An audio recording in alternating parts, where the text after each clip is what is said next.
పరిమళము నీదేనా నాలో పరవశము నిజమేనా బొండు మల్లి పువ్వు కన్నా తేలికగు నీ సోకు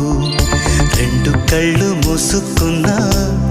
లాగు మరి నీ వైపు సొగసును చూసి